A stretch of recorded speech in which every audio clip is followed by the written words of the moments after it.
దైవానుగ్రహంతో అందరూ బాగున్నారని ఆశిస్తూ మనం వార ఫలాల గురించి వివరంగా తెలుసుకుంటున్నాం కదండి. ఆగస్టు 2వ తారీఖు నుంచి 8వ తారీఖు వరకు ద్వాదశ రాశుల వారికి ఎలా ఉందో పరిశీలించుకుందాం. మొదటిగా మేషరాశి. మేషరాశి వారికి పురోగతి కనబడుతుంది. ఈ వారం అంతా చాలా అనుకూలంగా ఉండిపోతుందండి. మేషరాశి వారికి బాగుంది.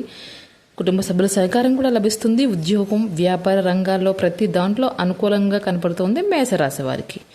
ఇంకా అన్ని రకాలుగానే బాగుండాలి. ఈ వారం అంతా చాలా ఆనందంగా, ఉత్సాహంగా ఉండాలంటే కనుక హనుమంతుడి వారి దర్శనం చేసుకున్నారండి. మీకు విశేషమైన ఫలితం ఉండబోతోంది మేషరాశి వారికి. తదుపరి వృషభ రాశి. వృషభ రాశి వారికి ఆర్థికంగా మంచి ఫలితాలు కనిపిస్తున్నాయి. పెండింగ్ పనులనేవి పూర్తవుతాయండి. స్నేహితుల సహాయం లభిస్తుంది. కోపాన్ని నియంత్రించుకోవడం మాత్రం చాలా వరకు మంచిది. ఇక కుటుంబ సభ్యుల సహకారం బాగుంటుంది. నిర్ణయాలు తీసుకునే వారంగా కనపడుతుందండి.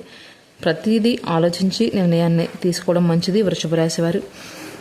ఇక అన్ని రకాలుగాను బాగుండాలి అంటే కనుక వృషభ రాశి వారు శుక్రవారం రోజు శ్రీ మహాలక్ష్మి దేవిని ప్రార్థించడం, దర్శనం చేసుకోవడం కూడా చాలా శుభప్రదంగా కనబడుతోంది వృషభ రాశి వారికి. తదుపరి మిథున రాశి. మిథున రాశి వారికి కొత్త పరిచయాలు కలుగుతాయి. ఉద్యోగంలో ప్రశంసలు పొందే అవకాశం కూడా కనపడుతుందండి. ఆనందం నెలకొంటుంది. ఈ వారం అంతా కూడా మిథున రాశి వారికి ప్రయాణాల్లో చాలా జాగ్రత్త అవసరం. విద్యార్థులకు సానుకూల సమయంగా కనబడుతోంది. ఇక మిథున రాశి వారికి అన్ని రకాలుగా బాగుండాలి అంటే కనుక విష్ణు సహస్రనామాన్ని పారాయణం చేయాలి. లేకపోతే వెంకటేశ్వర స్వామి వారి ఆలయ దర్శనం చేయడం వల్ల మీకు అంతా అనుకూలంగా ఉండబోతోంది మిథున రాశి వారికి. తదుపరి కర్కాటక రాశి. కర్కాటక రాశి వారికి ఆదాయం పెరిగే అవకాశాలు కనబడుతున్నాయి. ఇంట్లో శుభకార్యాల గురించి చర్చలు జరుగుతాయండి. రంగా కనబడుతోంది. ఆరోగ్యాన్ని నిర్లక్ష్యం చేయకండి. చాలా జాగ్రత్తగా ఆరోగ్యాన్ని చూసుకుంటూ ఆచితూచి ముఖ్యమైన నిర్ణయాలను ఆలోచించి తీసుకోవలసిన వారంగా కనబడుతోంది. ఇక కర్కాటక రాశి వారికి అన్ని రకాలుగా బాగుండాలి అంటే కనుక గణేశుని ఆరాధన చాలా విశేషమైన ఫలితం కనపడుతుంది. ఆ విఘ్నేశ్వరుని బుధవారం రోజు ఆలయ దర్శనం చేసుకోండి. కుదిరితే ఇంట్లో ఆ విఘ్నేశ్వరుడికి దీపారాధన చేసుకుని పూజ చేసుకోండి. తదుపరి సింహరాశి. సింహరాశి వారికి ఈ వారం ధైర్యం, ఆత్మవిశ్వాసం రెండూ పెరుగుతాయి. ఉద్యోగంలో ఉన్నత అధికారుల నుంచి ప్రశంసలు వస్తాయండి. చాలా వరకు ఆనందంగా ఉంటారు. వ్యాపారంలో లాభాలు వస్తాయి. కుటుంబంతో చాలా చాలా సంతోషంగా గడుపుతారు సింహరాశి వారు. ఇక సింహరాశి వారికి ప్రతిదీ అనుకూలించాలి అంటే కనుక సూర్య నమస్కారం చేయడం, సూర్యాష్టకాన్ని పారాయణం చేయడం వల్ల మీకు చాలా అనుకూలంగా ఉండబోతోంది. తదుపరి కన్యారాశి. కన్యారాశి వారికి కొన్ని పనుల్లో ఆలస్యం జరిగినా చివరికి విజయం మీదే అవుతుందండి. వారం అంతా కష్టపడినా వారాంతంలో విజయం మీ సొత్తు. ఆర్థిక పరిస్థితి కూడా మెరుగుపడుతుంది. ఆరోగ్యంపై మాత్రం చాలా వరకు శ్రద్ధ వహించండి. బుధవారం రోజు గణపతిని పూజించడం కన్యారాశి వారికి మంచి ఫలితాలు కనబడుతుంది. అలాగే పూజించుకుంటారని ఆశిస్తూ తదుపరి తులారాశి. తులారాశి వారికి దాంపత్య జీవితం చాలా సంతోషంగా ఉంటుంది. ఉద్యోగ మార్పులు గురించి ఆలోచించే వారికి సానుకూల సమయం. పెట్టుబడులు పెట్టే ముందు జాగ్రత్తగా పరిశీలించండి.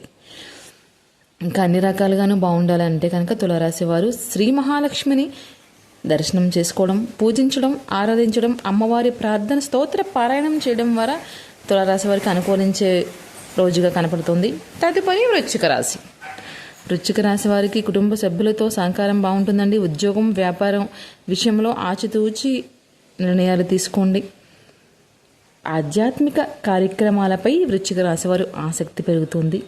ఆ భగవంతుని నామస్మరణలో ఉంటారు. ప్రతిదీ అనుకూలించాలి అంటే కనుక వృశ్చిక రాశి వారు ఆరాధించాల్సిన దైవం శ్రీ మహావిష్ణువుని పూజించడం, విష్ణు సహస్రనామ స్తోత్రాన్ని వినటం, పారాయణించడం, విష్ణు అష్టోత్తర శతనామావళిని పారాయణం చేయడం వల్ల మీకు అన్ని రకాలుగానే బాగుంటుంది. తదుపరి ధనుస్సు రాశి. విద్యార్థులకు, ఉద్యోగాలకు మంచి అవకాశాలు కనపడుతున్నాయి. ధనుస్సు రాశి వారికి ఆర్థికంగా కూడా లాభాలు ఉంటాయండి. దూర ప్రయాణాలు అనుకూలిస్తాయి. ఇక ధనుస్సు రాశి వరకు ప్రతిదీ అనుకూలించి వారమంతా శుభంగా ఉండాలి అంటే కనుక శ్రీ దత్తాత్రేయ స్వామి వారిని స్మరించండి. ఆలయ దర్శనం చేసుకుని రండి. అంత అనుకూలంగా ఉంటుంది ధనుసు రాశి వారికి. తదుపరి మకర రాశి. మకర రాశి వారికి ఉద్యోగంలో బాధ్యతలు పెరుగుతాయి. కుటుంబ సభ్యులు సహకారం కూడా లభిస్తుంది. ఆరోగ్యంలో చిన్న చిన్న సమస్యలు రావచ్చండి. ఖర్చులను కూడా నియంత్రించుకుని ముందుకు వెళ్ళాలి. అన్ని రకాలుగాను బాగుండాలి అంటే కనుక శ్రీ మహాలక్ష్మిని పూజించుకోవడం చాలా వరకు అనుకూలంగా ఉండబోతోంది. తదుపరి కుంభరాశి. కుంభరాశి వారికి కొత్త పనులు ప్రారంభించడానికి అనుకూల సమయంగా కనపడుతోంది. వ్యాపారంలో లాభాలు కనపడుతున్నాయి. స్నేహితుల ద్వారా శుభవార్తలు అందుతాయండి. ఇక కుంభరాశి వారికి ప్రతిదీ అనుకూలించాలి అంటే కనుక శనివారం రోజు శనిదేవుణ్ణి నువ్వుల నూనెతో దీపం వెలిగించడం వల్ల చాలా వరకు మంచి జరుగుతుంది కుంభరాశి వారికి. తదుపరి మీనరాశి. ఈ వారం అనుకున్న పనులు నెమ్మదిగా పూర్తవుతాయి. ఆర్థిక పరిస్థితి మెరుగుపడుతుంది. కుటుంబంలో శుభ వాతావరణము కనపడుతుంది. గురువారం విష్ణుమూర్తిని ప్రార్థించడం ద్వారా శుభ ఫలితాలు ఉంటాయండి మీనరాశి వారికి. ఇక ద్వాదశ రాశుల వారు చాలా ఆరోగ్యంగా సంతోషంగా ఉండాలని మనస్ఫూర్తిగా కోరుకుంటూ ప్రతిరోజు ద్వాదశ రాశుల వారు కూడా ఉదయం మీ ఇష్ట దైవాన్ని స్మరించి ఓం నమో నారాయణాయ అనే మంత్రాన్ని, ఓం నమ శివాయ అనే మంత్రాన్ని జపం చేయడం వల్ల మనశ్శాంతి, దైవానుగ్రహం మాత్రం ఖచ్చితంగా దొరుకుతాయండి. అందరూ బాగుండాలి, అందరూ నేను ఉండాలి. ఈ వీడియో మీ అందరికీ నచ్చినట్లయితే ఒక చిన్న లైక్ చేయండి, షేర్ చేయండి, సబ్స్క్రైబ్ చేయండి జ్యోతి భక్తి వ్లాగ్స్.